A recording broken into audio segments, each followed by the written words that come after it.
Hello, Topical, and welcome back to your favorite podcast where we get about as deep as it can get, deeper than you might expect, and we'll really tackle any issue that you have on your mind, any issue on my mind, any issue on my guest's mind today. Now, on the subject of that guest, I have somebody that I've been trying to have on for the past 2 months. He's been trying to come on for the past 2 months, so we're both incredibly eager to get this thing started. Isn't that right, Alex? Absolutely, Ryan. I'm glad to be on. Yeah, so if you guys are excited, give us a preemptive strike on that 5-star review. We'd really appreciate it. Heck, even give us a written review.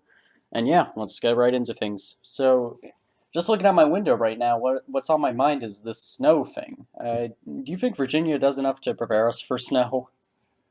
Absolutely not. And it's really weird because I've lived in Virginia for, I guess, 10 or 11 years now. And like every year when we have snow, the county just isn't prepared, like whatsoever. And it's really, really weird. They're so caught off guard every time and they don't respond like in a timely manner whatsoever. Yeah, It's it's like like I get it. Like Virginia probably used to be, not like snow probably used to not be so much of an issue, but it clearly is now. And the fact that they aren't like adapting to that is a little like I guess childish. yeah, You know? it doesn't help when you don't believe in global warming. You're like, hey, what could possibly be causing the snow to be coming from? I'm used to in my history us only having one snowfall a year, and that melts by the next day. But now, like, we're missing like 5 school days a year, and then we're getting threats of losing our spring break and just a bunch of random stuff. And it's pretty ridiculous that there's still like only a couple snow plows for the entire state. Yeah, I heard something that like if we have 10 missed school days, like it doesn't have to be consecutive. It's just 10 school days in total. Then the county will consider it like or I think the state of Virginia will consider it a natural disaster, Oh my and like god! any missed school days, like they're not going to try and make up. Wow. What's the most you've ever had? No, no, not for individuals. Like for the county, if the county's like, No, no, I know, but like, what's the most like in any year that like you've been in that like the amount of school days off for like weather? uh, I don't know. I feel like probably like 7. I think Yeah, I feel I like can't imagine it's very many. It seems like there's more like the amount of snow days just kind of randomly fluctuates. yeah, it never gets up there too high. Like the most that I ever remember was back when I was up in Maryland in like yeah, one of my last years actually. I think it was 2011, 2012, where we literally got like 3 feet of snow. And it was the craziest thing. Like just going outside and like having it be up to my chin. Yeah, Yeah, that's weird. I didn't realize you used to live in Maryland. yeah, I used to live up by. Do you know where Leesburg is in Virginia? Absolutely not. I don't know where anything is. I'll be honest. Okay, well, I don't either. Don't worry. It's just across the Potomac River from Virginia, so not far at all. Like just a little bit past Fredericksburg. Hmm. Yeah, but That's. I sorry. used to live in Connecticut. I was born there, Oh, really? and I didn't know that. yeah, they. I mean, I only lived there for like 7 years, I guess, but they were always really prepared for snow. Like, it didn't matter how much snow there was. Like to my recollection, we almost always went to school, except for one particularly cold Thanksgiving. How cold was it? I don't remember. I was too young, but Oh, okay. I think I was in kindergarten. They like canceled it. Well, it obviously wasn't on Thanksgiving Day because we would have already had off, but it I was would like hope so. shortly before, so we had like a longer Thanksgiving break. It was nice. Yeah, yeah, I can see that. Didn't grow. Yeah, for me, the cold has never been a real problem for me with going to school. Like I go to school in like a short sleeve shirt, even if it's in the teens. Like it's just come on. Yeah, I mean, I imagine that's easy when you're a cold, unfeeling piece of metal. Yeah, yeah, it does help. It helps with the superconductivity a little bit. But yeah, but my only experiences with Connecticut driving through, I thought it was a pretty dirty place. Do you have any refutations for that? um, I'll be honest. A few years ago, we were driving through Connecticut, my family and I, And my mom was like, "Okay, let's go look at our old house." And that entire neighborhood just looked so dirty. So I'm gonna have to agree with you. Yeah, I always wish we did that with our old house in Maryland, but we've never gotten the chance. Yeah. Yeah, how did you do it? Were you like the creepers that like knocked on the door and said, "Hey, can we take a peek in?" Or Oh God, no. Oh God, no. We pulled over and just kind of looked at it from afar. I was like, "Mom, this is a little weird. You're looking into someone's house," and she was like, "It's our house." And I was like, "No, it's not. Not anymore." not according to the courts. Yeah. It hasn't been for 8 years now, Mom. Gosh, 8 years. But now it's been like 11 years ish. Oh, okay, gotcha. What effect do you think that had on you? Living in Connecticut, No, um, no, not living in like actually moving. moving. Uh, I was a very quiet kid. Like after I moved, I didn't really talk to very many people. I couldn't really get myself out there, and like around my seventh grade year, I started like making jokes in class and started like acting up, Yeah, how I usually do. And so I think I needed those years of after I moved to be all quiet and stuff to then like develop my own personality later on, you know? yeah, I can understand that. And like I had a similar thing where like you go through like kind of like a depressive state, like you're just torn away from all the friends that you've developed and like all of the things that you're comfortable with, and your body's just all of a sudden thrown into a situation it's never experienced before, and probably just overloaded. And I think that's why most people just shut down. And I think it really helped me out to just not be thrown into like some crazy public school where like I was gonna get screwed around with, like, and just having like a year or two where I can just, okay, I don't have to worry about bullying, I don't have to worry about anything from the kids around me. I can just spend a couple years, figure out what my life is going to be like now, and get ready for high school. So you went to private school when you moved? Yeah, I went to there for like 2 years, which was different than Maryland, but I think it was well worth it. Hmm, that's interesting. I've never gone to a private school. I was homeschooled for half a year, but Oh, really? Huh. yeah, it was a terrible, terrible time. I was very indignant. It's my fault that it was a terrible time, but it doesn't change the fact it was still a terrible time. Yeah, really, homeschool. What was that experience like? Because I've always wished that my parents just homeschooled me. Um, I didn't like it personally. I think like I rely on social interactions way too much, and like not talking to like friends in class, but just talking to like your mother. Because at the time we lived in an apartment because Okay, I needed to finish up the first grade. gotcha. Before this was before we moved into our actual house for second grade. Um, so I only did it for half a year, but it was a long half a year, Yeah, I and like can. I not really listened to her because Yeah, you're a first grader. Like it's hard to get motivation at that point. yeah, and I could have been more responsible with it, but like ultimately I don't think homeschooling is a thing for me. Yeah, and like it's such a difficult thing to get motivated kids, but if you can get like a really motivated kid that cares about something, that's when you get these people that are just so far ahead when they're by the time they're a teenager and like they're heading into their adulthood, just miles ahead of all the other kids. Hmm. For sure. I think like the math sci program that we're in is like a great opportunity to motivate kids. Like we'll just like the interactions you have with these really smart people push you to like be a better student, and like also they like we all kind of help each other a lot of the times too. Oh yeah, like it's a very cooperative experience. Like it compares a lot to like if just looking at it in terms of the gifted programs around the county, frankly. Like I mean, it's obviously the most prestigious, but just looking at the other ones, like all these other kids aren't too focused on their education. It's like, oh, I got a good check mark. I'm in the IB program, or oh, I'm in whatever Cosby has. But then, like you compare it even to something like Maggie Walker, where like the kids are in like a very competitive environment, and like you see like every once in a while like a scandal about like your honor policy, or like someone gets thrown out of Harvard for covering up like a cheating scandal or like a plagiarism thing they had in the past.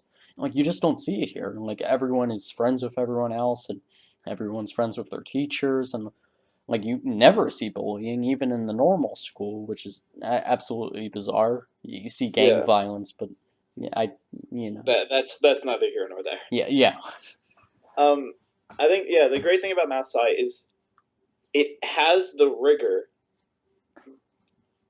there, but it like so it's not like you're not coasting by. and I'm about to shit on an entire specialty center, but it's no like leadership program. You know what I mean? Yeah, It's got the rigor there, but it's also like not a soul draining, miserable experience like Maggie Walker or IB is. Like the Midlothian High School's IB program is like notoriously like not difficult necessarily, but it's just such a huge workload to the point where like the kids have a hard time enjoying themselves. Um, you know, I can certainly vouch for how much of a waste of time IB is. Like you're just having to write out everything that you're doing, and you've never hated math more than when you take an IB class, IB math class. It's ridiculous. Like there's you can have proofing and writing out all of your information and writing a research paper on why you're doing what you are in math, but when you're doing it every freaking time, it just takes the fun out of it. yeah, no, I totally agree. Which is weird. It's weird when you talk about how fun math is, because like I totally agree, but math is not like known for fun. Yeah. Uh, Which is weird. I've never understood why math is always the subject that gets like the bad rap for being not fun. Like I can understand if someone's talking about like calculus or something. Not that I don't find calculus fun, just like that's a class where you're really thrown into for the ropes, and that's like a do or die thing, especially if you're taking something like BC. But yeah, like just going through like the elementary school and like the early high school ones, like it doesn't seem like it's particularly challenging. yeah, I mean, I think it's like all how your brain's wired. Like I was always pretty good at math, so I never had a problem with it. With like some people are just more like I guess liberal arts minded, Yeah. and not to say that liberal arts people aren't good at math, but like I don't think you're a poet if you can do calculus real well. Yeah, you know what I mean? Yeah, I mean, everyone has a different brains, and like everyone can think differently. But I feel like for the most Mm-hmm. part, it's just that a lot of people give up, and like I think that's unfair for a lot of them because if you look at a bunch of people, like they can understand the concepts, but at a certain point, they just don't want to anymore. And if you compare it to something like physics last year, where like it wasn't an incredibly difficult class. It was just the fact that everything was thrown at them so quickly, and obviously the teacher changes that we had didn't help at all, or Yeah, or if you ask me, they actually did. But just like having a situation where you have a teacher come back halfway through the year and like he's just completely flipping the curriculum on its head, and he's not really trying to teach to the people that don't understand the topic. He's trying to teach to the people that understand it. Like it creates a bad situation where you have to decide for yourself, okay, do I want to learn the information or do I want to get a good grade, or do I just not want to do either and just coast by? And unfortunately most people just choose to coast by because ultimately the labs will save their grade. yeah. It's probably also like a huge stigma, both for math, like and physics, where it's like, oh, this is like everyone doesn't like this. Like everyone says this is difficult, so it's okay that I'm not doing well, and so I'm just gonna continue to like not do well. Like you like because that's how I was with physics one. I was stupid. I didn't care though. I didn't want to put in the effort. I was like, oh, it's hard. Uh, Screw Doctor E. He's just a jerk. But really, it was like I'm not putting in the effort that I should be. Like, and when they luckily like this is weird to say, but luckily, you know how I got like placed into physics C, even though Oh no, it was never on my list I at didn't know that all. actually. Huh? I didn't know that actually. So what's the story there? Yeah, I think. So I have a pretty close relationship with Miss Satina. Like I know her pretty well, and she knows me pretty well. And so, well, I guess I don't really know her that well, but she knows me really well. And like I told her I really wanted chemistry because I want to be an environmental engineer, and I guess she there wasn't enough room in engineer like in chemistry, AP Chem. So and she knew I wanted to be an engineer, so she just kind of plops me into physics C and see what I did with that. I and it worked out better than I was hoping. Like I was like, oh man, this is gonna suck. I'm just gonna stay in the class anyways because why not? Um, but it ended up being probably the best decision that's ever happened to me because it's such a like ass kicker. I'll be honest, but it's rewarding when you finally grasp the concepts like in detail. You know what I mean? Yeah, I have experiences with that, like in terms of linear algebra, where like you're going to be given a bunch of really abstract things that you don't understand initially, but over time, much sooner than you do in physics C, of course, you'll begin to understand it, and you'll be like, "Wow, there's a bigger picture here," and like I'm beginning to change the way I'm thinking about a lot of my classes because of this. Yeah, yeah, and also like this does not happen often. It has happened like twice in the entire year. One I can specifically remember physics C and linear algebra like they'll like cross over like Dr. E's little cross product thing. Yeah. Like we have to do that quite a few times in physics C, but it never really made sense until Mr. Brooks showed us the cofactor formula thing. That was phenomenal. I was like, oh, that makes sense. When he had the IJK thing, Yeah. that really helped a lot. Yeah, and Really, sorry, what were you saying? I think yeah, it's the abstract thinking and like I don't really care about grades. I never really have. Really, ultimately, it's about understanding things. That where my like where I want to be is like I want to understand things, and I actually talked about that in my interview for a school. But and she was like, "Oh wow, you don't care about grades at all," and I can I was see like, that. "I mean, it's not that, but Yeah. you know, it's not a it should never be a focus." No, and I absolutely agree with that. And I'm the exact same way. Like, I don't look at my grade book because, like, I don't really care what it says in it. I know that I'm putting in a reasonable amount of effort, so I can expect good grades out of that. I don't need to be checking my grades every week or so, and I like to think that eventually I'll convince my parents of that. And, like, I mean, like, you're still going to get good grades. It's not like you're not going to get your 4.5 GPA and your whatever, but you get so much of a better appreciation for the class and like actually learning this stuff because you're not being one of those people that's just focused on like a I don't know doing the homework as well as they can or like doing the fifth review of their essay. Like that's not going to help. That's going to help your grade, sure, but it's not helping you learn. And like mhm. it's so important to have a proper work-life balance, which people talk about all the time in the adult world. But nobody talks about that when you're a teenager, when you're a kid. Well, you don't have to worry about it when you're a kid, but especially when you're a teenager, where like you're constantly having that challenge by schools where you're expected to do 2 3 hours of homework a night when that's not a fair burden to be placing on their kids. And like you should, when you go out of the school building, you should leave your schoolwork there. You shouldn't have to be going home and then doing more schoolwork. That's not how it should work.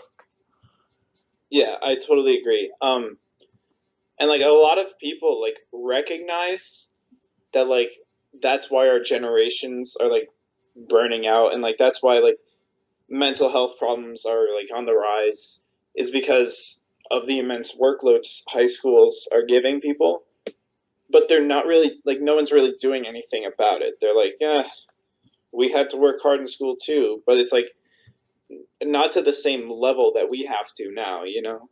Yeah, and like obviously the thing with mental illness is it's just the rapid rate of over prescribing because that's the cash cow right there. That's how you make the ching ching ching ching.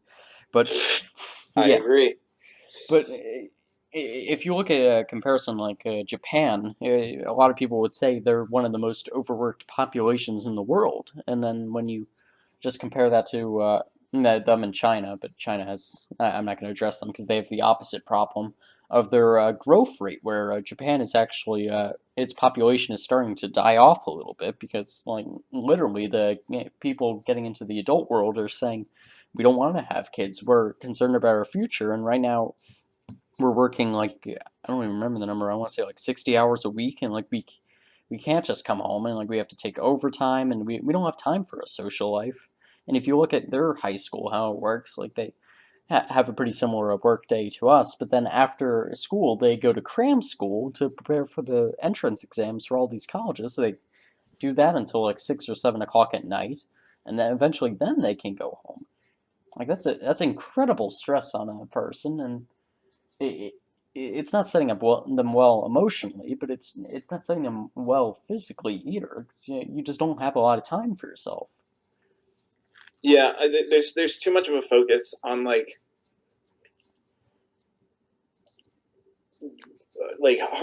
not to say there's too much of a focus on hard work. I don't know what it like. I think there's not enough focus on like taking care of yourself anymore. Yeah, Like you have to like hold on. I'm sorry. yeah, sure. Yeah, I'll just cut here.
Okay, sorry about that. Yeah, don't worry about it. Here, let me just give a cue for myself. Open. So yeah, it's so important for the overworked populations of the world just tone down a little bit and have people focus more on themselves. Mm-hmm.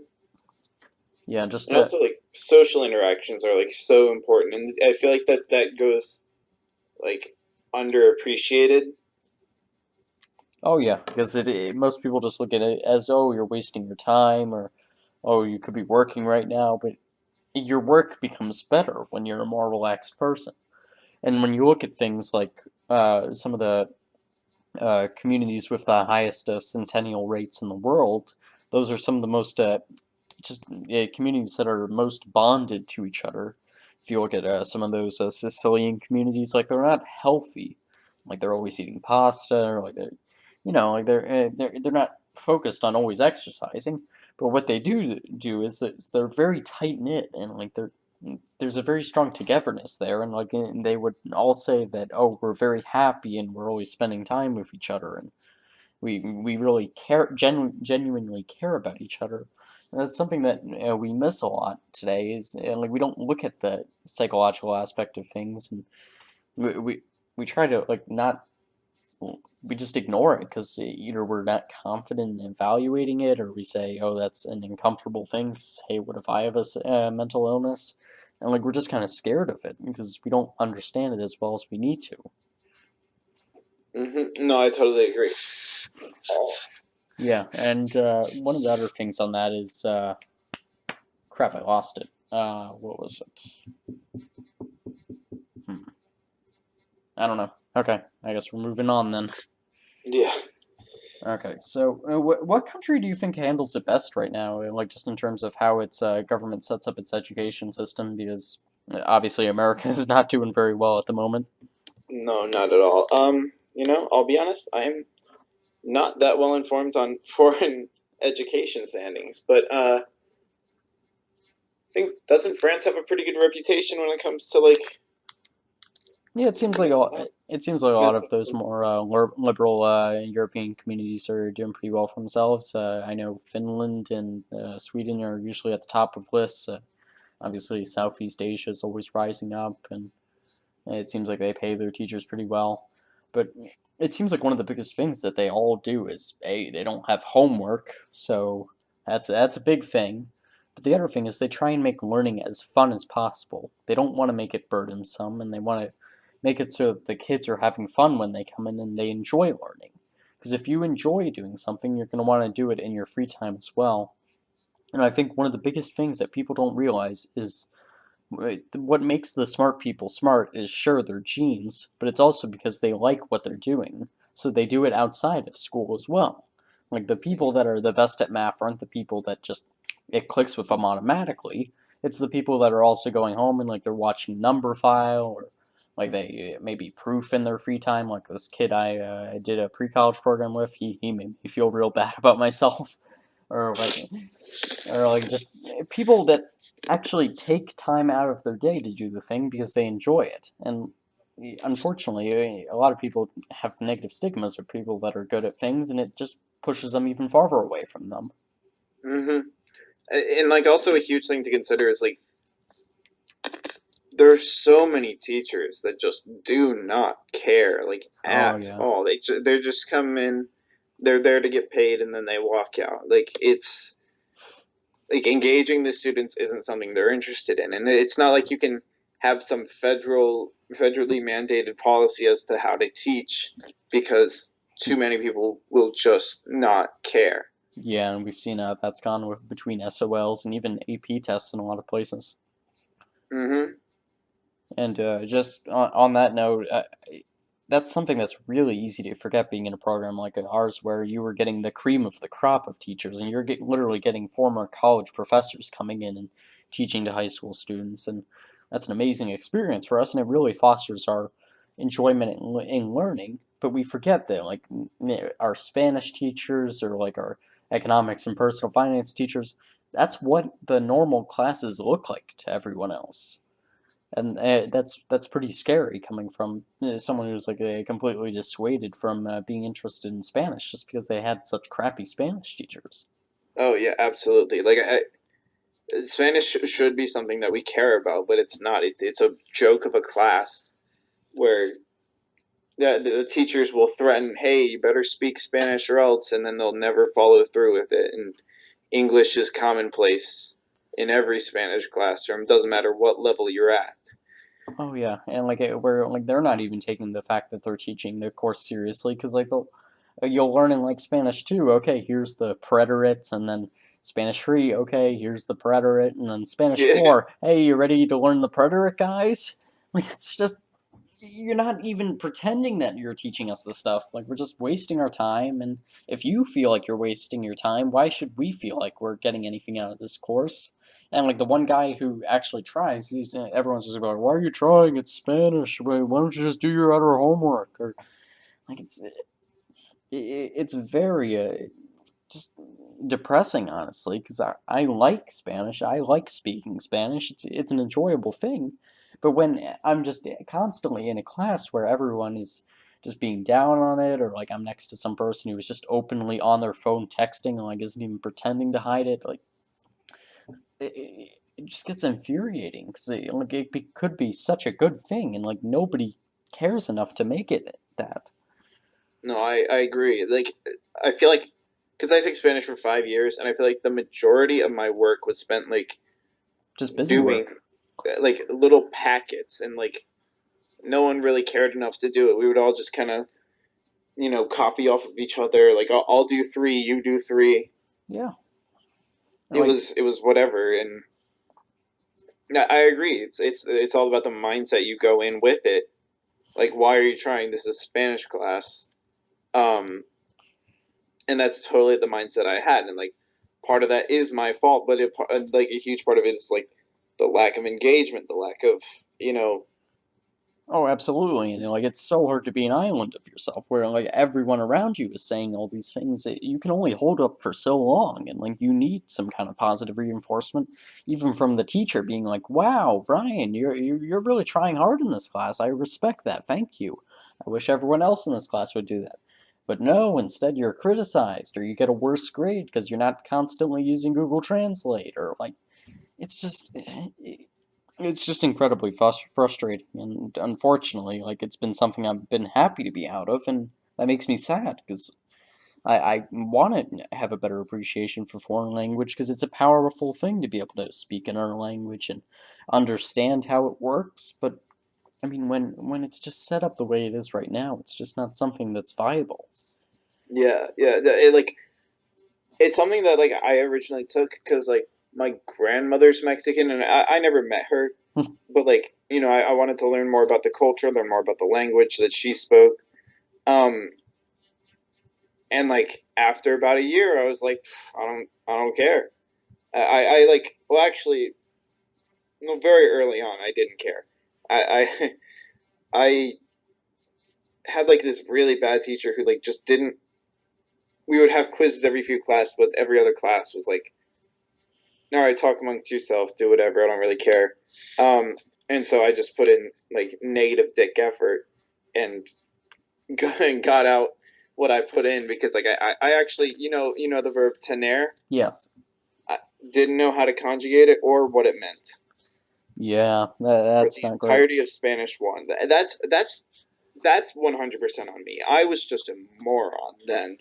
I cannot blame that on anyone else, but it was about the mindset that I took in with it, and that mindset just kind of stuck through for the next few years, and I don't feel like I got anything out of it.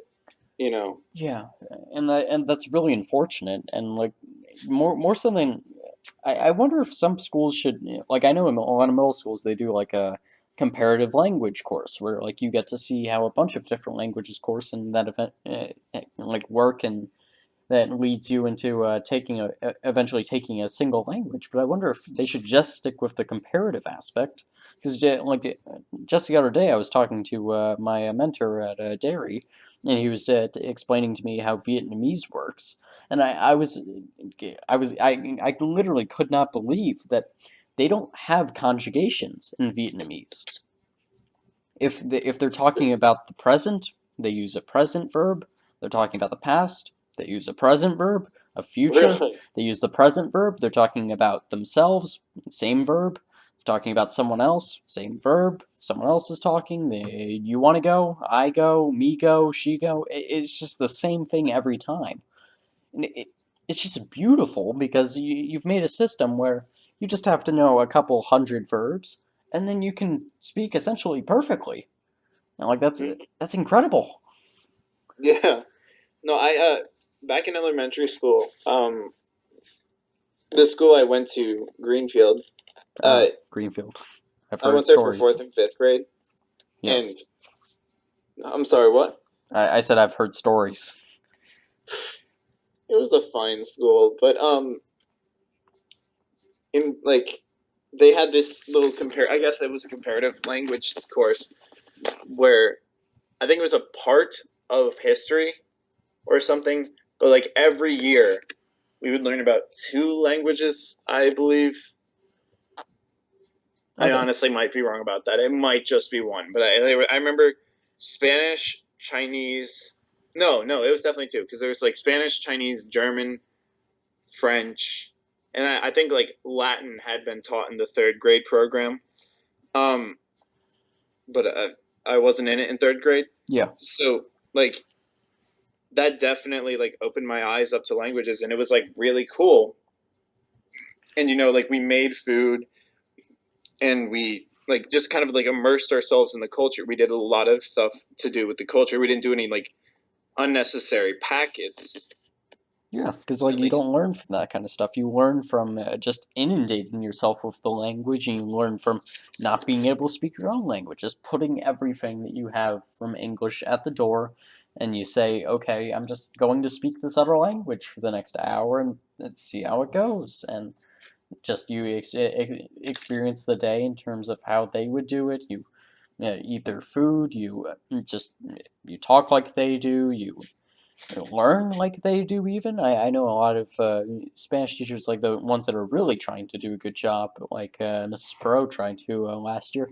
Like she taught like they do in Spain, not like they do in the U.S.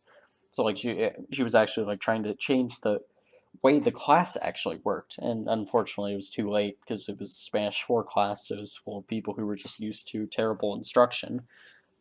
But like Wow. there's something to be said for like inundating yourself in an experience, and it's telling when you hear all these Spanish teachers say, "Oh, I tried to learn Spanish too," or like, "Oh, I wasn't learned English in class in Spain or Guatemala or wherever they're from, and I didn't learn anything." But I learned when I actually traveled to the U.S. and I didn't understand anything for 2 weeks, and then after 2 weeks, it just clicked.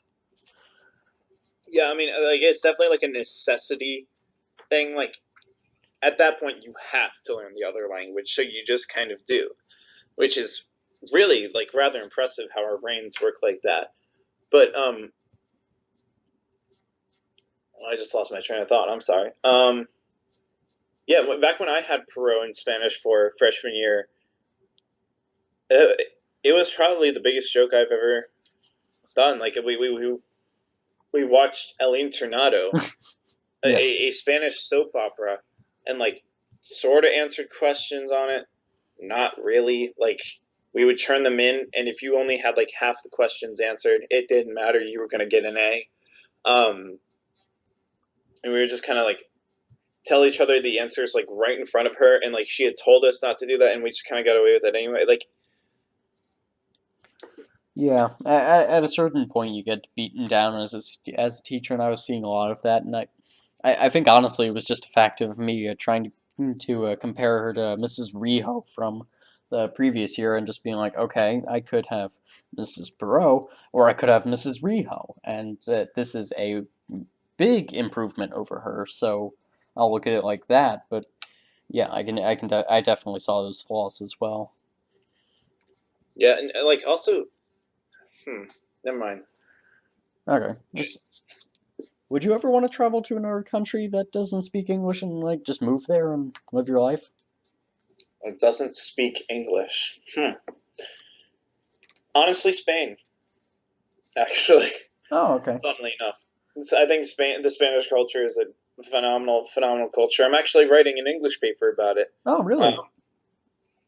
well, sort of. I'm writing about how like the Arabs influenced Spanish culture. Ah, the Berbers.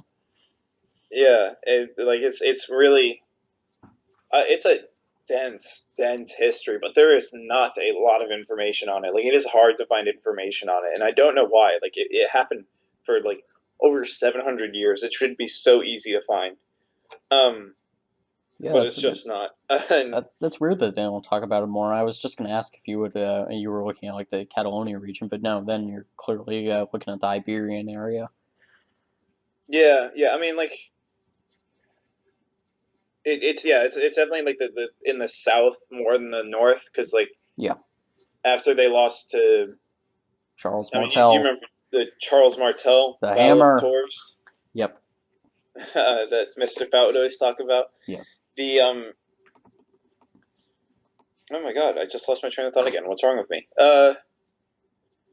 Yeah, they just all went down at basically as close as they could get back to West Africa, but staying on the peninsula, and then they never really got pushed out that much until the obviously the Grand Reconquista, which that was horrible, but they still left their cultural influence, luckily, and you can see that in like the architecture and I don't know if the food necessarily reflects that or anything, but like they had their impact. You have they to. they definitely they brought a lot of spices from Africa which like really changed how the food was made and stuff, which is quite impressive actually, because like Spanish food is known for its spices. Like you think of English food and you think really really bland. Like Well, it's in terms notoriously of bland. spice. Oh, you mean England English food? Okay, I thought you meant U.S. food. Oh no, my bad, my bad. Like UK food is notoriously bland, but like Spanish food like is known for spice on at least some level, and like a huge part of that is because the Arabs came in. But I mean, yeah. So ultimately, Spain is the country I would go to. Yeah. Uh, speaking English, where would you go? Would it be a country not speaking English also?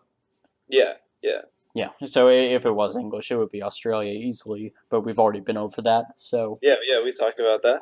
yeah. So probably, despite the fact that I know essentially nothing about the language and very little about the culture, probably Germany. To be honest, I've always had like just almost an irrational respect for the German people and like the German culture and just their work ethic and just I it's something about the German people I've just always really respected and like I feel like that'd be a place I would want to be. Yeah, they got the autobahn there. You Yeah. know, they have really strict like driving laws there. Um, Yeah, like they're a lot like America in a lot of ways, aside from like their government is obviously more liberal, but you get that when you're in Europe. But in a lot of ways, they have a ton of focus on personal freedom and like they yeah, I mean like that's mostly why I think they're a lot like America, but just it's yeah, almost entirely based on just my admiration for their work ethic. And when you look at stereotypes for countries around the world, you see, oh, America, they're the fat, lazy ones that, and then they just have a couple big rich cats, and then oh, there's I don't know what's another one. You got Mexico, and they're just fat, and like they're some lazy immigrants or something. But then like everyone when they look at Germany, I mean unless you're in France or something, and like they're all Nazis.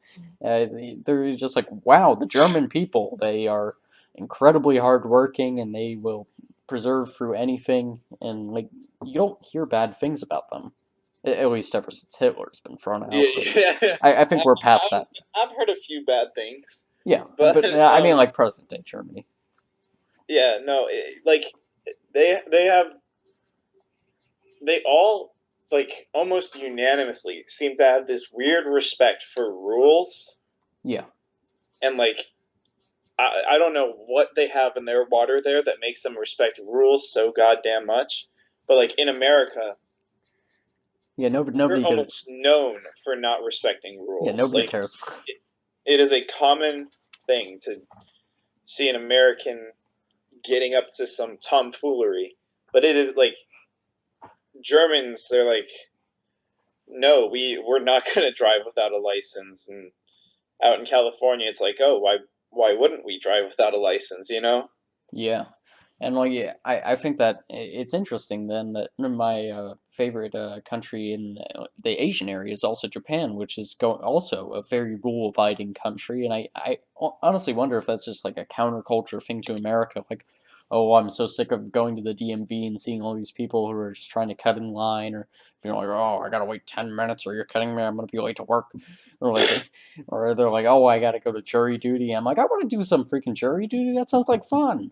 And like, it probably is a counterculture thing, but there's a lot to be said for countries where like there is a really strong sense of civic responsibility, and you owe something to your fellow citizen, and we are all in this goal together.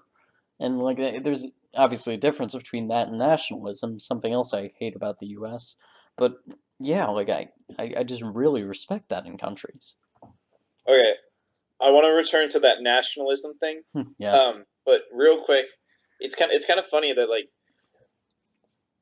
you're considering following the rules to be counterculture. You know, Yeah. like that's a weird commentary on the United States. But yeah, go back to your thing about you hate nationalism. Yeah, so like I just think nationalism is the ultimate irrationality. I think it is entirely well, of course, it is a social construct. There is no nation. those things are obviously true. It's just the same way that money works, where there's no true value in any of it.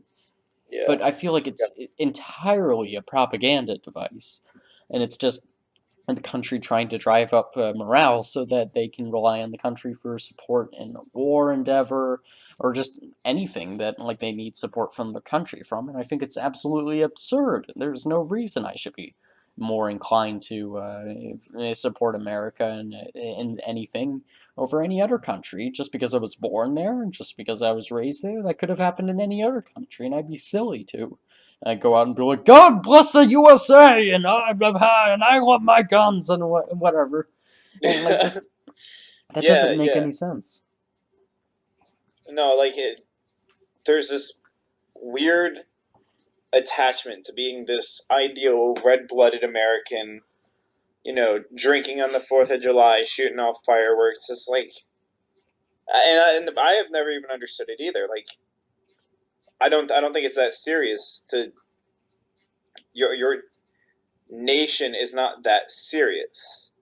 No, Um, and like I always tell people, like I don't, I like to think of myself as a citizen of this earth, of this world, because I'm not tied to my country. I could leave it tomorrow if I wanted to. Well, not physically, but mentally, at least I would be fine with doing that. Because I don't feel some kind of giant tie to it, and like that leads me to question things like, why are we doing this Pledge of Allegiance in the morning? This is kind of creepy. What is it? What does that even mean that I'm pledging allegiance to my country? That's kind of weird. yeah, Or that's almost like coercing you into something that you don't really understand. yeah, absolutely. And it's just one of those things that I've never bought into, and I always find it really surprising that more people don't realize it. Yeah, never really thought about that before. Yeah, Like, I kind of like stopped saying the Pledge of Allegiance like a while ago, not because like I'm against it or anything, just because I don't really care. It's whatever. It's like America's just really a place I live. Um, yeah. I just stopped saying that one nation under God thing because that was some load of BS. Like that wasn't even in the original pledge. They just added that in the 50s. really? Yeah, like that one nation under God line, literally, it was added in the 1950s just because, I don't know, there were a bunch of Christians and like, our founding fathers were Christians and they will be proud of us for worshiping our God and our Pledge of Allegiance. And like, it's ridiculous that like they had the audacity to go to literally just change what our pledge was and like change what the founding fathers even meant. Like it's very clear in what they were saying. They like the founding fathers considered themselves deists and like at best agnostics, if not stronger than that. And like the fact that everyone's like, no, they were God believing Christians and they thought we all needed our guns and like it's just like a cult of assigning the founding fathers to like whatever ideology you hold and using it to justify yourself. And I think it's ridiculous that it was taken so far as to change the Pledge of Allegiance and then pretend it was what it was always supposed to be. Yeah, I think we have this like hyper glorified view of men like Thomas Jefferson and George Washington, and like people want to feel connected to that. And if they're strongly religious, they're gonna really hold on to the fact that, hey, Thomas Jefferson liked God too, so like I'm basically him. And like obviously it's not to that extreme, but it's like the like they want to feel connected to something bigger than themselves, and I guess it's easy to have that be your nation because like that's an obvious connection. Like obviously you're connected to the United States in some manner. I don't know, like so they want this connection to these people that they've idolized for so long.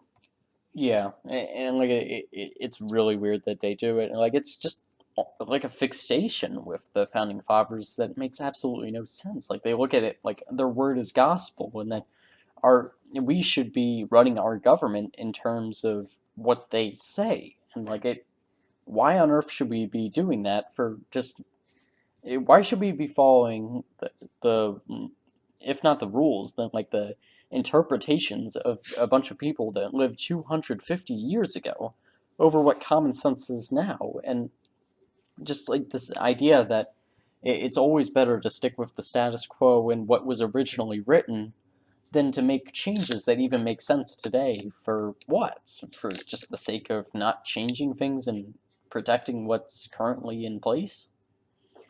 I mean, like, Yeah, you don't, it's I've never really understood people who like don't think of the Constitution as a living document. It's like why? Like why do the opinions of I don't know how many guys wrote the Constitution, but why do the opinions of the like I'll say 15. It's definitely not that. It's definitely way more. But like 15 men matter so much. Like what do they bring to the table other than like an original basis for a nation? Like what do they bring to us now that we need to like follow through with? Like other people's opinions don't matter. Like if you say I believe it should be this way, then that's one thing. But if you say I believe that Thomas Jefferson would have wanted it this way, yeah, yeah, well, Thomas Jefferson owned slaves, so like, are we really looking for him as a moral compass? You know? yeah. And like the slave thing, I never really bought into just because it was like the culture of the time, and you can speak out against it, but yeah, you had to be a nobleman in some way. But yeah, like just not even that, just like a bunch of them just being roaring drunks and like always going into the pub and be like, "Hey Tom, you see we passed that resolution today? Hey, your house pretty good. Let's get blackout drunk, woohoo!" And like just George Washington being like a rabid drinker, and like yeah, Benjamin Franklin going around and seducing everyone in sight, and like Yeah. him being known for that. That's why they sent him off to France actually. Like Oh, really? I think that was I've seen a couple of letters where like they were actually talking about that. Like, oh, we got to keep old Ben out of the whatever it was. But yeah, like it's really interesting that we love to just throw away all these small facts about the founding fathers and act like they were these perfect people and just put their word at gospel. Like you don't see that in other countries. Like you don't go to Turkey or something and see like them be like, "Oh, Ataturk, he is the greatest of them all. Ataturk word, that is the word we will follow for the rest of our lives." And like you don't see that because these people realize that the kind of thinking that we're doing right now is absolutely ridiculous. Like Yeah. it's No, almost for like a sure. North Korea thing where like they're looking at their rulers that be like Kim Jong Un is a god and his father is a god and so is his other father and his grandfather and like we should treat them as gods and like that's basically what we're doing right now. No, I agree. It's like, now back to what you said about the status quo thing, about with the slavery, like, that's another reason why it's like a living document. It's like the times completely changed and amendments changed because of that. Like, I don't understand when you look at the word amendment and then try and say that you can't change the Constitution, like, how do you possibly think that that's a sound argument when there is literally the word amendment, you know? Oh, absolutely, and like it's just so ridiculous. Like sometimes I find it really hard to rationalize, and I try very hard to like look at the people's perspectives and all the issues. Like in government class, I always try and like look at the conservative perspective and say, okay, does this make sense? And most of the time it does. And like I pride myself on sitting next to someone like David Pointer, who most would say is like on the opposite end of the ideological spectrum from me, and like trying to see what his rationale for it is and like the logic behind it, and I can say, okay, that makes a lot of sense. Now I'm not going to polarize Republicans and be like, oh no, those Republicans are a bunch of Bible believing idiots. I'm not going to do that because I'm smart enough to know that that kind of thinking just fosters just more illogical thinking, and then it leads to a bunch of wars and like factionalism where both sides can't ever agree on anything, and then you get a Congress like it is today. Yeah, the state of politics is very, very polarizing, and I admittedly, like, I'm part of the problem. Like, I hate almost every political conversation I have ever had with David Pointer. Like I've hated every second of it. It's just such like a miserable experience for me. Because I'm just so opposite from him, and like I don't really put enough effort into trying to understand it from his perspective because I'm like so focused on my own perspective, and if anything, that's definitely something I need to work on, especially before I go off to college. Yeah, because that's going to be something you're going to run into all the time in college. Mm-hmm. And like the biggest thing for me is that it just I don't care at all about politics. Like I have what I think is the correct interpretation, and like my thing in politics has always just been I'm going to do the common sense thing. I'm going to do what the data says. I don't care if it's what I agree with. I'm going to do it anyways. I might think that the death penalty's a good thing and that we should be killing these criminals, but I'm going to say, look, here's what the data says. I don't care what you think, Ryan. You can't kill them because it creates these kinds of problems in society. So we're gonna follow the common sense, and that's just how I do it. But like if somebody has another opinion, I just don't give a shit. Like it's like okay, you have this opinion, but I'm either A, not gonna change your mind, or B, like it's not being mad about it isn't gonna help anything. So like why bother? Dude, that is like weirdly objective. What would you Like, expect? yeah, I guess, but like you don't let your opinions factor into it at all. You're And like it's always a battle. Don't get me wrong. Like every day, I'm like, oh come on, can't we do that death penalty? But like it's always a constant fight. But like it's just being aware of what you have to do at the end of the day, and like that's something that you just always have to keep in mind. wow. Well, like I'm actually like really impressed right now after hearing Oh, you're making me blush. Oh, that. good thing this isn't on video. Yeah. Wow. Um. Yeah. I mean, like from a lot of my political views, um, it's like my political views like were not influenced by my parents like whatsoever. Not like not even like going against my parents because like growing up, I never really heard my parents talk about politics very much. It was just like, oh, we hate Obama, but I don't know why they hate Obama. Um, Maybe it's because I he's never Kenyan. really asked. I know my dad thinks he's like he wasn't hard enough. He was like way too lenient. And like I can agree with that on some level, but I think like the conservative response to that by electing Donald Trump probably wasn't the best course of action. No. Um, Yeah, but I feel like with that election, like we can't even look at it for anything. Like it's just you're screwed either way. You either get a warmonger that's gonna destroy the country and is gonna be corrupt as hell, or you're gonna get somebody who doesn't know what they're doing, and at least you got some chance that'll do something worthwhile. yeah, But like it's either way, it was such a bad yeah, situation. it was definitely a lesser of two evils thing.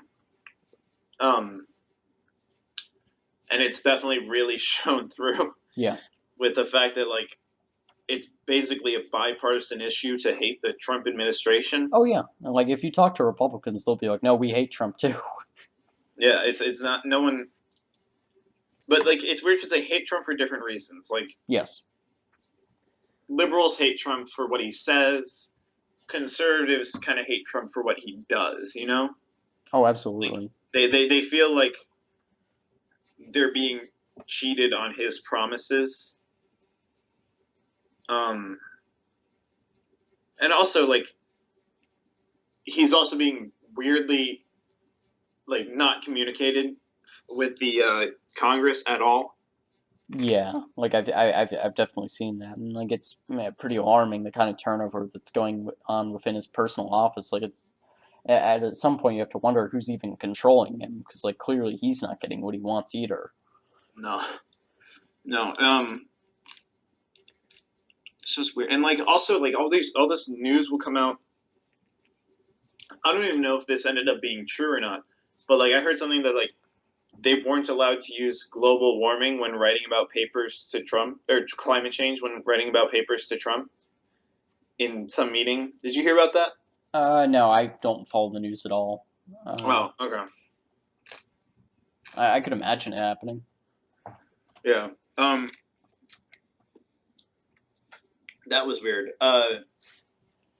He's just very like childish, and also the way he gives speeches, like his State of the Union address was miserable, like seriously miserable. Um, I assume you didn't watch any of that No, either, no. or it like first of all, he spent the entire time completely ignoring the Democrat side and just like looking at the Republican Party. And like the way he was delivering his lines, it was like a small child, but like in a gross old man way. Like he's not Yeah, good at giving speeches. Like Obama was amazing at it. yeah. It doesn't matter what your political beliefs were. Obama was like a great speech giver. Whereas Trump, you have this very childish, Almost, yeah, almost like unfocused. patronizing way of speaking. Yeah, yeah, no, for sure. And And that's not a good way to like start your political career, is like to create that kind of public image for yourself. And I think that was a big part of the problem for someone like George W. Bush. Was like he wasn't like a terrible president or anything. He had a couple gaffes here and there, but I think a lot of that could be chalked up to his crappy vice president. But because like everyone's always talking about how like Cheney had all the power and oh Cheney was doing all this stuff behind the scenes, but oh like yeah, just starting off with like something like a southern accent that sets you back like 50 IQ points in people's minds, and hmm like it's so important to create a good impression of yourself, and it just seems like Trump doesn't care enough about that. no, not at all. And like also, um, like even with Southern accents, like people with Southern accents will be like, okay, I feel that this guy's like me. He talks like me.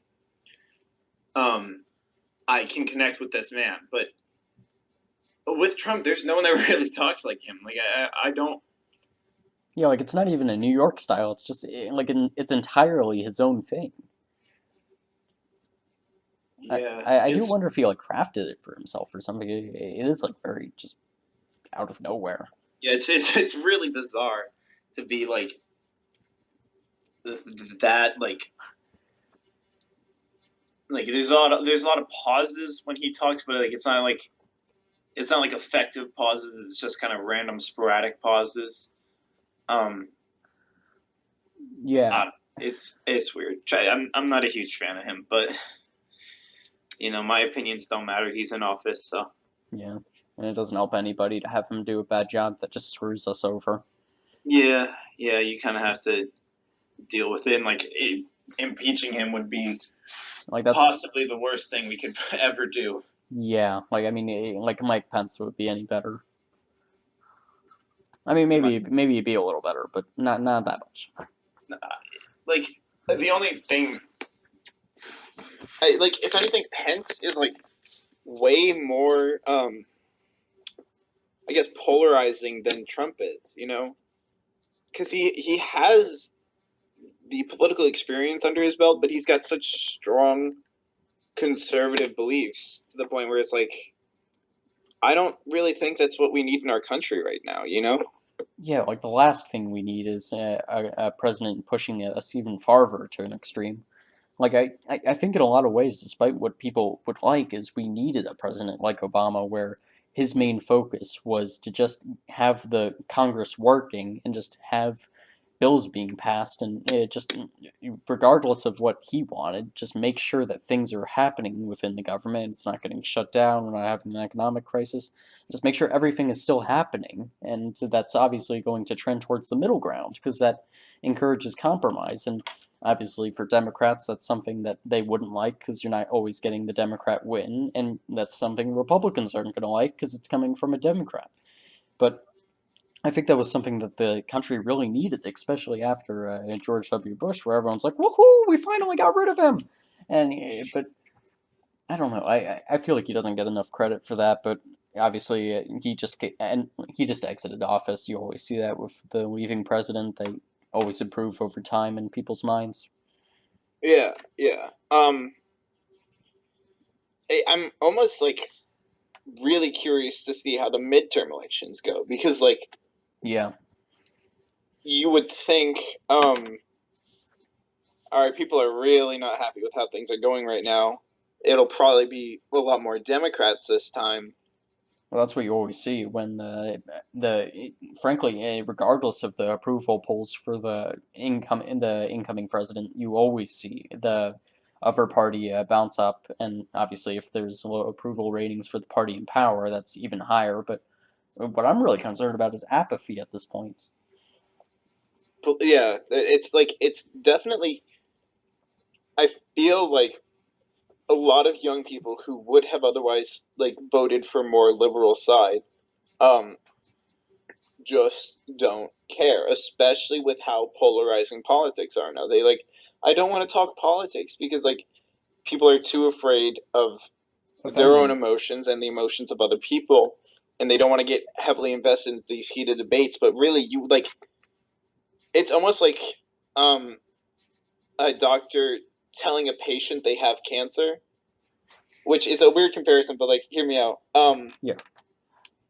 You have to like learn about the bad, hear about the bad, so that you can then address the bad in your own way, and like through the like help of others and like through communication. Um, and obviously in this case, medical bills, but you can't just ignore the problem and expect it to go away. You have to, really bite the bullet and like hope for the best. Really, that's all you can do when it comes to politics. Is you talk out your opinions, you listen to the opinions of other people, and you really just hope for the best for, I guess, the nation. And like you want, we don't need such a powerful military. Um, so like money could be cut there, and like it could go towards environmental stuff. But there's also the argument, well, if we're too focused on like regulating the environment, then other countries will start to get the companies and start pumping fumes everywhere. And like that's also something that needs to be balanced. And that's a very valid argument. But to say like, oh no, we should just prioritize American business, that's not so much a valid argument because if you prioritize American business, you're just killing off the environment and killing off future American business.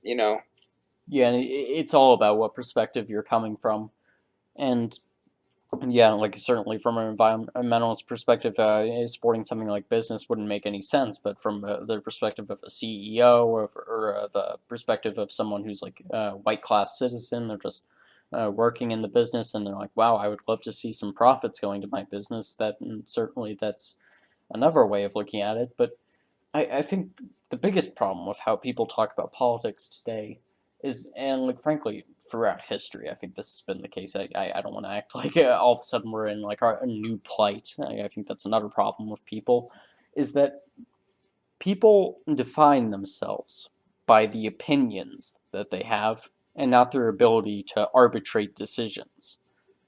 And I think that is such a big problem, especially in I'm politics.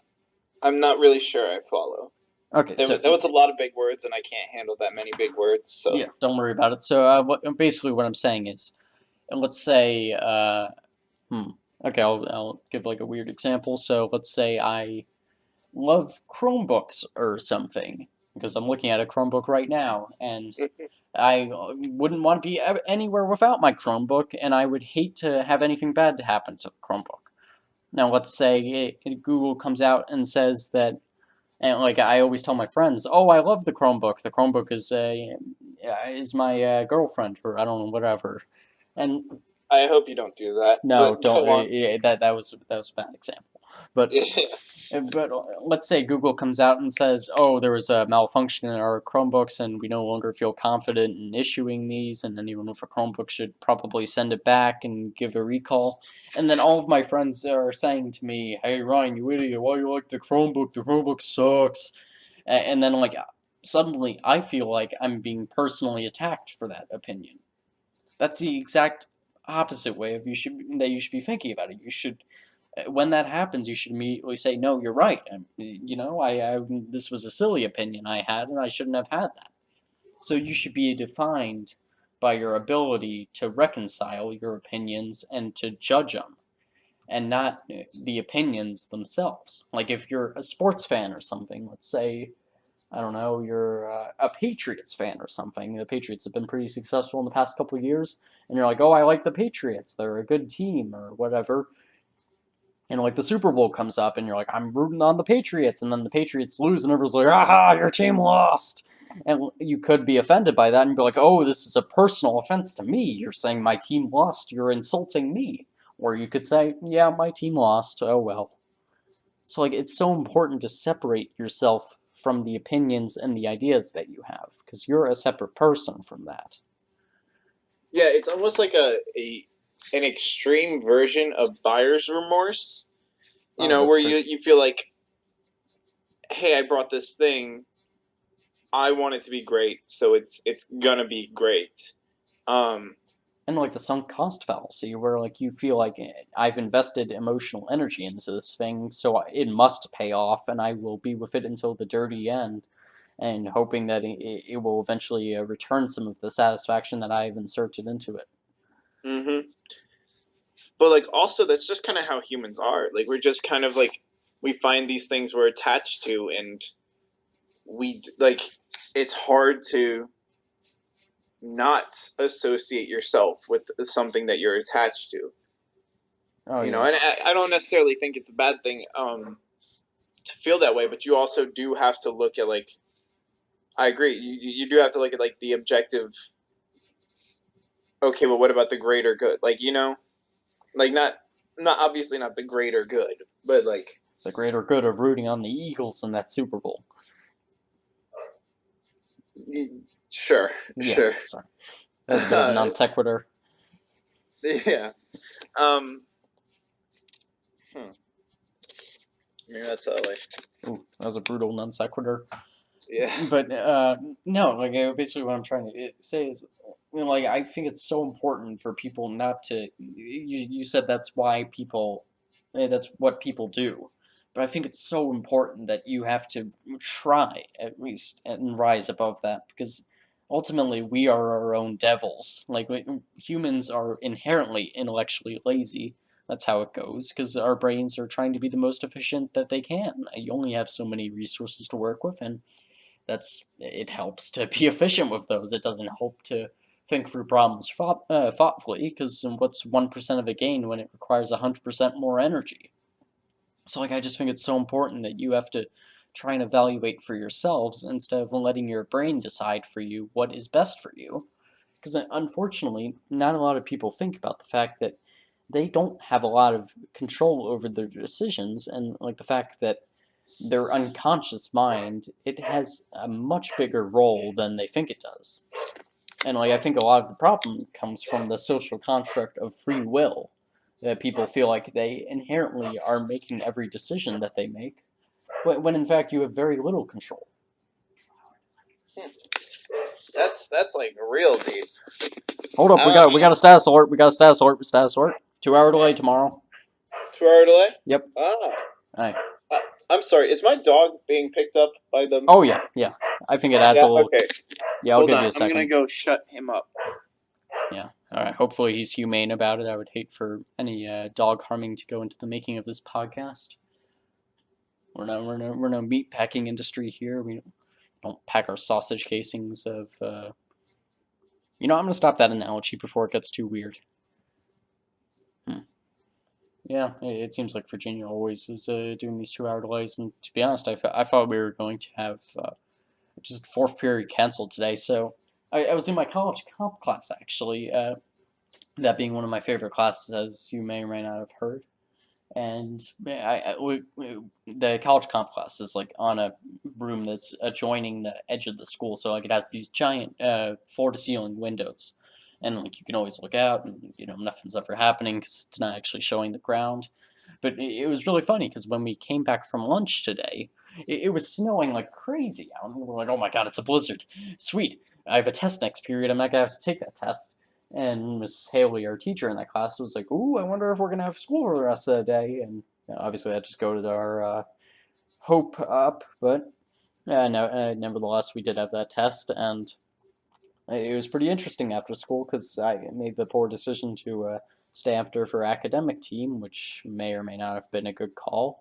Probably not, considering that when we finally went out to our cars to head home at 3:30, which was only a half an hour before the schools were literally going to be closed off, taped off, and quarantined for whatever snow procedures that they have to go through.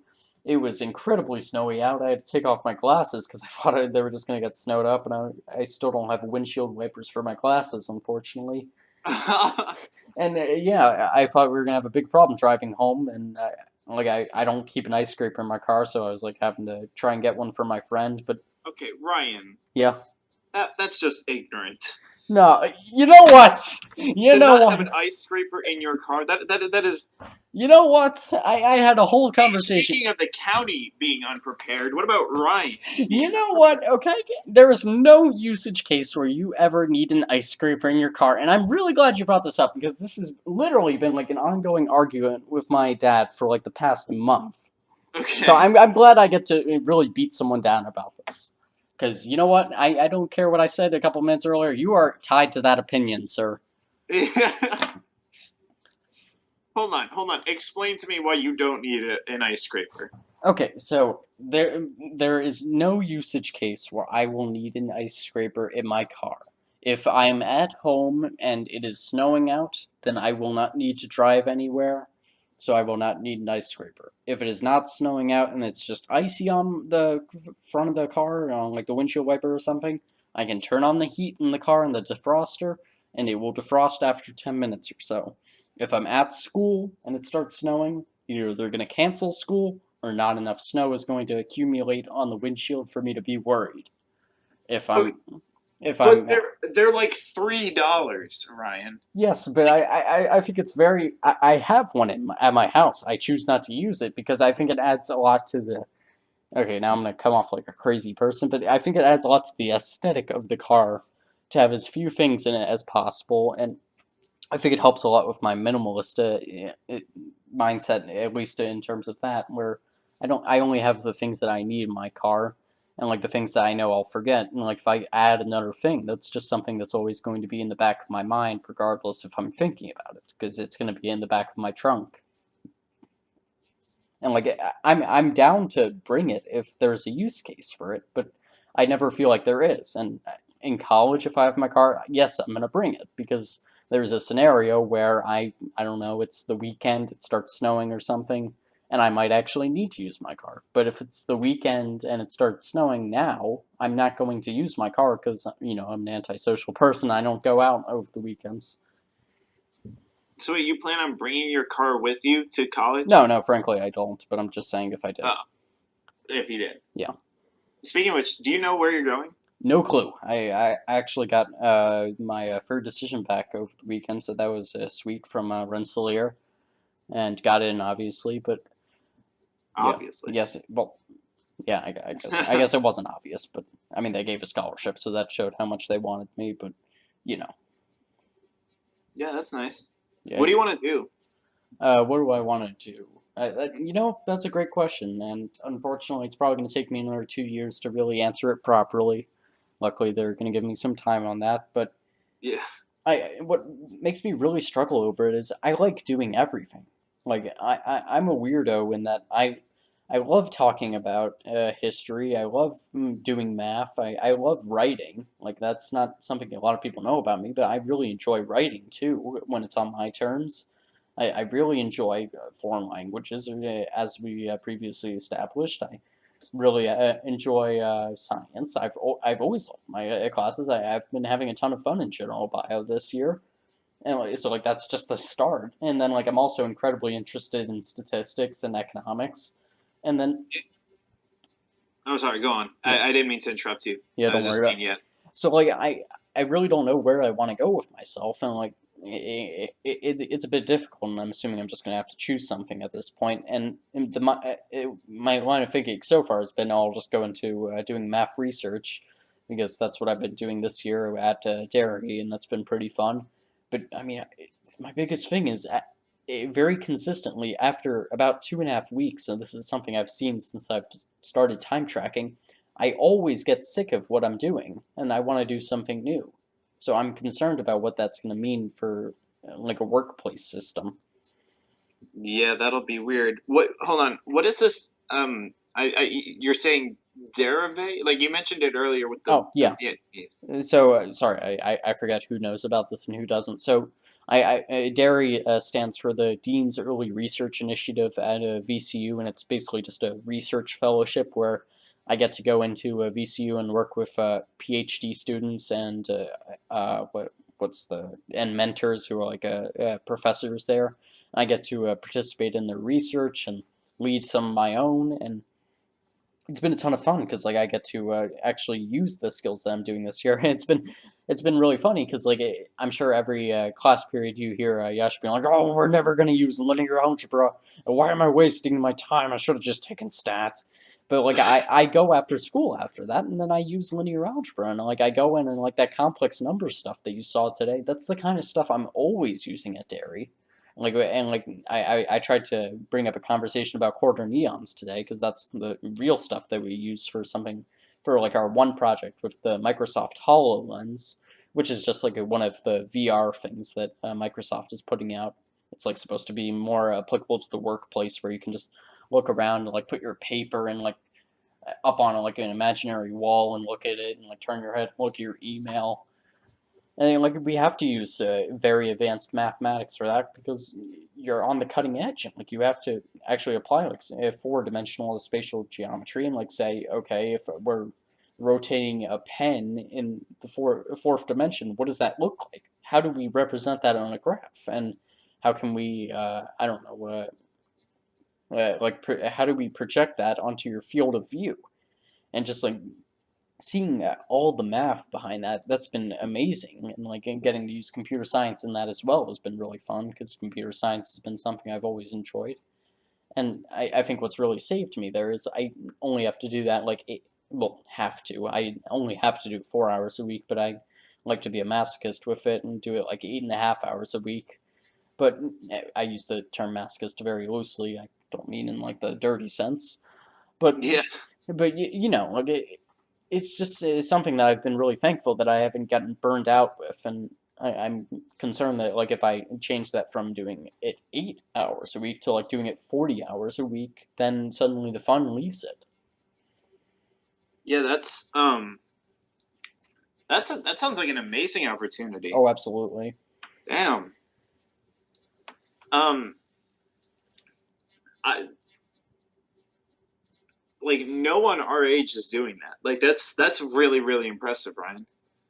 Well, thank you. I really appreciate that. And yeah, like I mean, the biggest thing is you just gotta hunt those things down. Like it's just so much of like they're not advertising very highly, and I I'm not even gonna try and discount it. It is impressive, and I'm very proud of it, and I'm just thankful that I managed to hear about it despite going to like many outreach things. Like they did a big outreach thing for the VCU hackathon. I didn't go to that. They did like a big open house where they talked about it. I didn't go to that, and frankly, I probably just lucked into it, and I'm just really thankful that I get to put something amazing like that on my college applications. No, yeah, like and that'll give you like I'm sure you're getting networking opportunities through that as well. Oh yeah.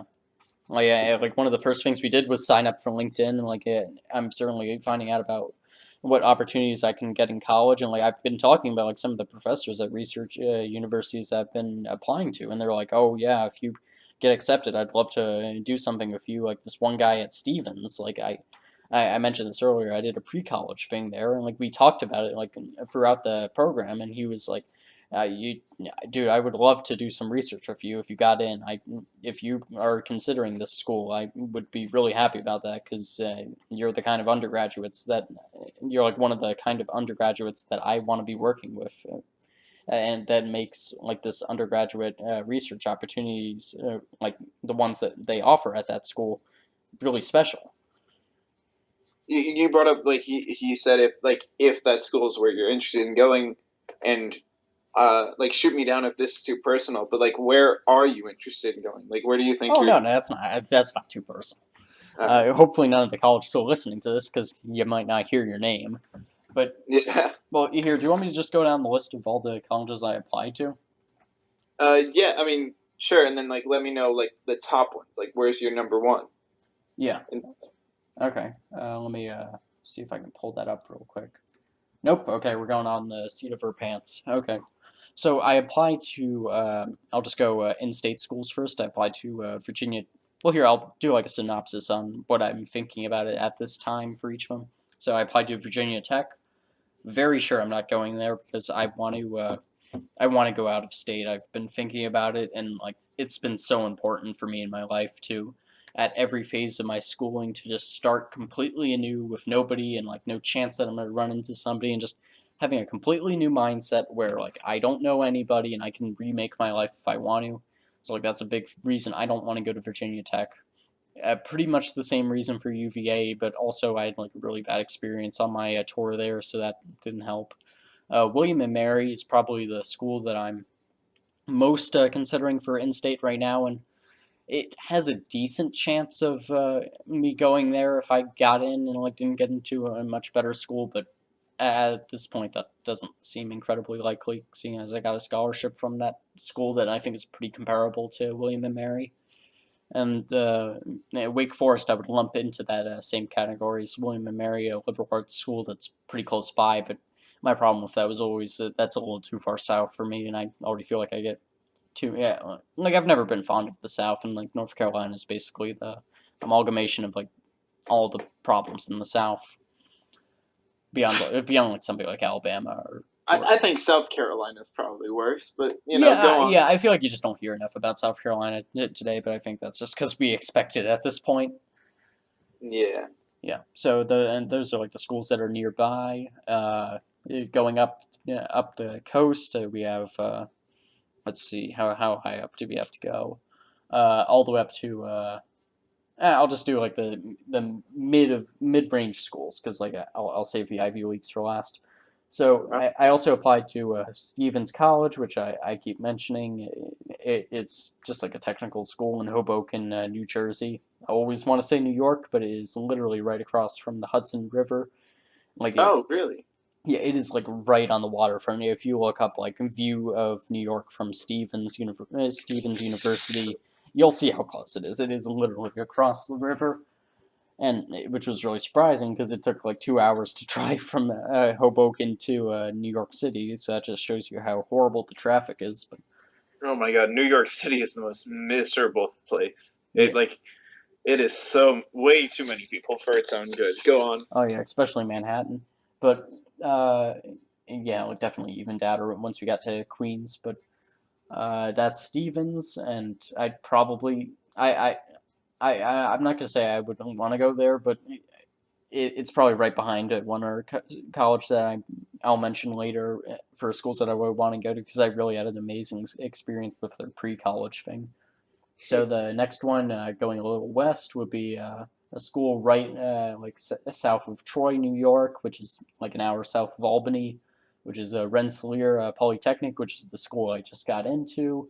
It's pretty similar to Stevens in terms of its technical prowess. At like top 30 in the country in terms of math and science, so pretty good. Then going way farther west, you have Case Western, which is it's like 5 miles outside of downtown Cleveland. I was really worried that it was going to be like some kind of like homeless, just gangbanger town, but like it was pretty fine, and like I didn't think it was that bad, especially compared to some of the horror stories I heard from Georgia Tech. So yeah, Does Georgia Tech have a lot of like? Is there a lot of crime in the area? I mean, Alex Davis was telling me that he was just walking past homeless people when he was touring the campus. So Oh, yeah, like not something that's particularly appealing. But I guess if you're willing to sacrifice that for a fantastic education, sure. But I really loved Case Western's campus. I thought it was as good, if not better, than Virginia Tech's, which is pretty incredible. And you're only 5 miles outside of Cleveland, so like if you want to go in and watch like a Cavaliers game or something, or get some great food or whatever, like great opportunity, and like it's a fantastic opportunity if you want to get a job or something because everyone's always looking to hire. So that was something, and then what else is there? Am I missing? I feel like I'm missing a school. Oh yeah, and Carnegie Mellon in Pittsburgh, which is where Kevin Bender went. He also did the dairy program, and like what I liked about that was it's pretty much the best school outside of the Ivy Leagues and like Stanford and Cal Berkeley and whatever California schools there are for math and science. And I was amazed because like not only is it amazing for math and science, but it is literally like one of the best fine arts schools in the entire world. Like it is literally like number one or two on basically all of these lists for like the best fine arts Fine schools. arts, really? Yeah, and like it's incredible, and it's like one of the best rates of like hires out of their director program and like their dancing program or whatever it was. So like I was amazed by that. And I'm like, oh, so I can get like a liberal arts experience out of basically a fantastic technical school. It was also beautiful. So there was that, but I don't know if I could get in. To be honest, it's a really tough school. Oh, absolutely. It's got an extraordinarily low acceptance rate. Yeah, and then just in terms of the Ivy Leagues, I just applied to. I'll lump Stanford in there, so I applied to Stanford, and then which I don't think I'll get into, but just because of my grades. But they're a loss. And then I applied to Harvard just so I can reject them, and then I applied to Yale, which I feel like I have a like okay shot of getting into. I probably won't, but maybe. And Why do you want to just reject Harvard, though? because I don't know. I've always just had that like in my mind that if I ever got into Harvard, I want to reject them. I really don't know where it's come from, but I think it's just like a math sci thing where I'm like, oh, nobody ever talks about Harvard, so I just want to see if I get in. But if I get in, I just want to reject them.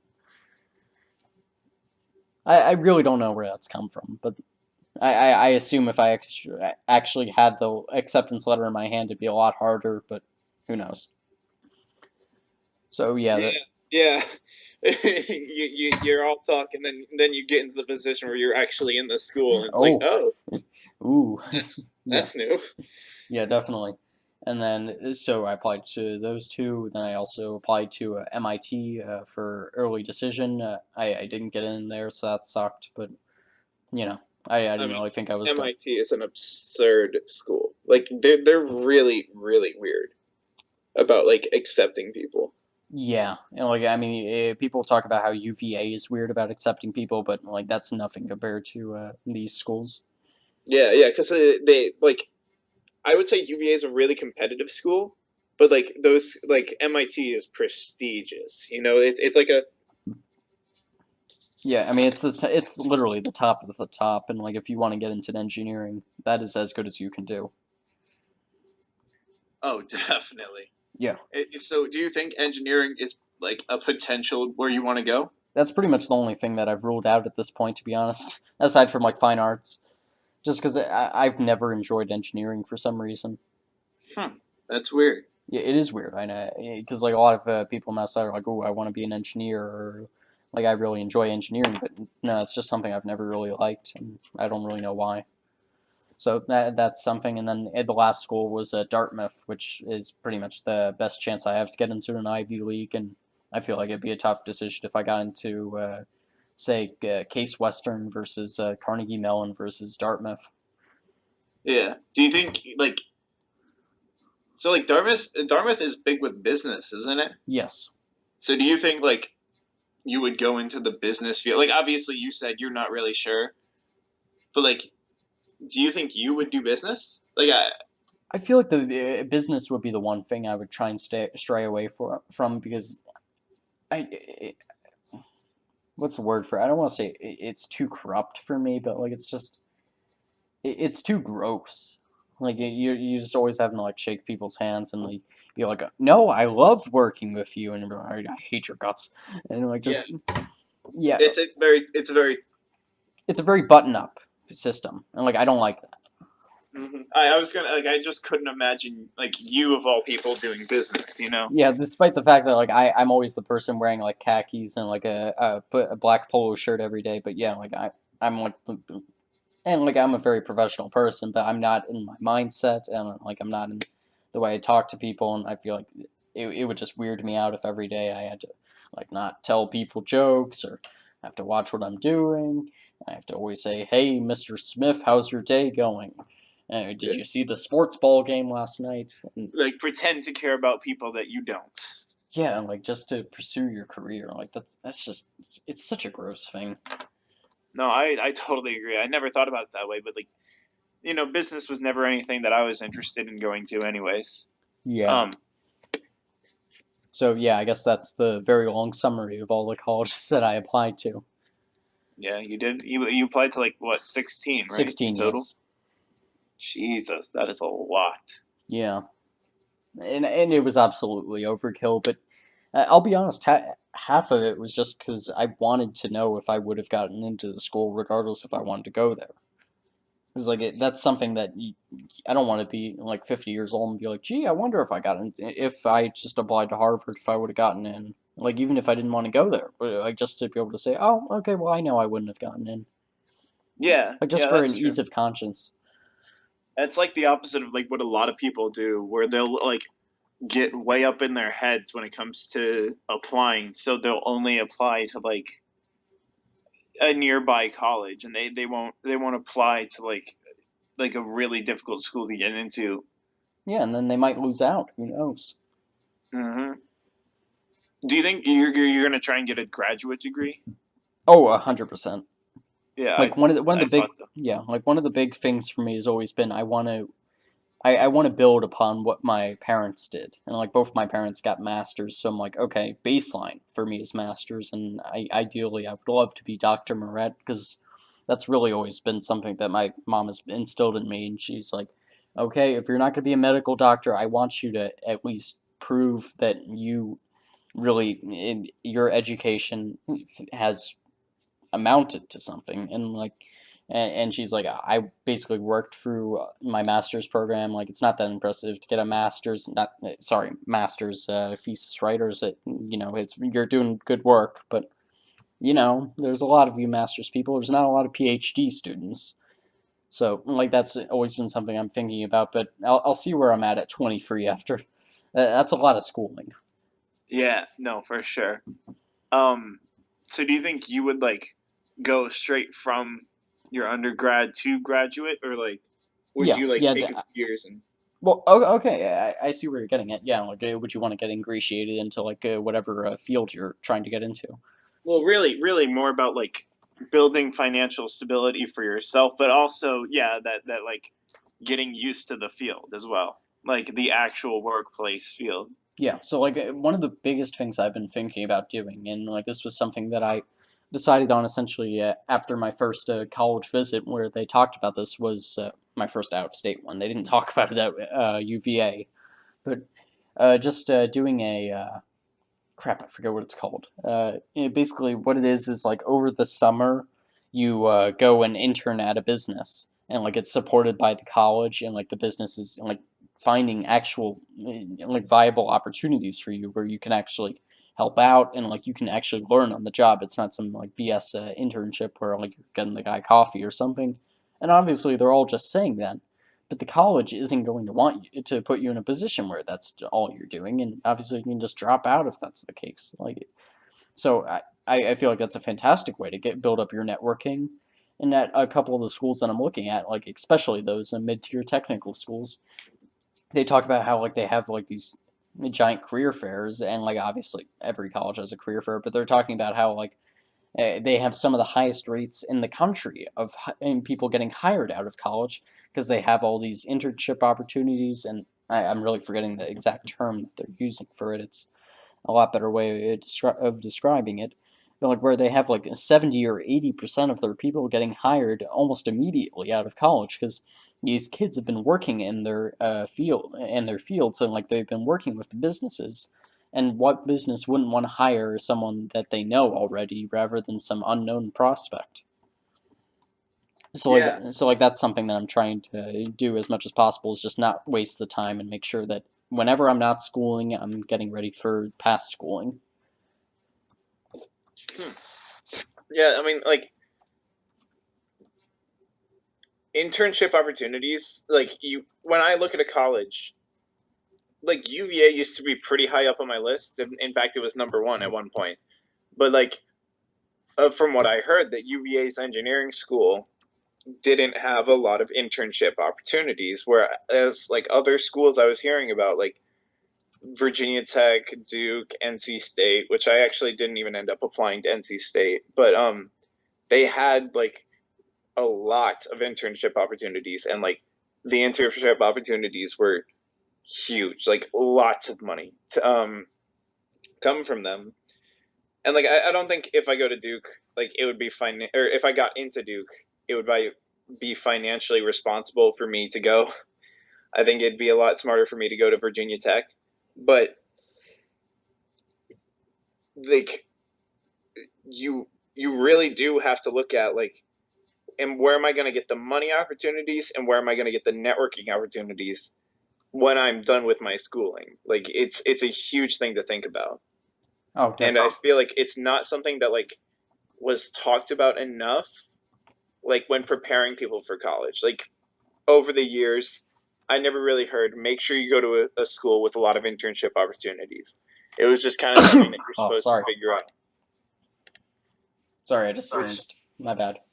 no, you were good, Couldn't man. get to the mute button as fast as possible. Yeah. Oh, sorry. You stopped. Yeah. Yeah, it's so important to prepare people for going into the workplace because yeah, like just the entire schooling experience is that okay, we're going to prepare you for the next schooling, and then even in college, okay, we're going to keep preparing you for college. We're going to prepare you for going to our graduate program because we want to keep milking you for money. And it's so important to be thinking about and having a plan for what your life is going to look like beyond college. Because if you look at a bunch of the millennials that are getting into the workplace now, they're like, oh, we're completely screwed because we have no workplace experience and like we have no networking opportunities and like we're going in and nobody wants to hire us. And And they also have no money.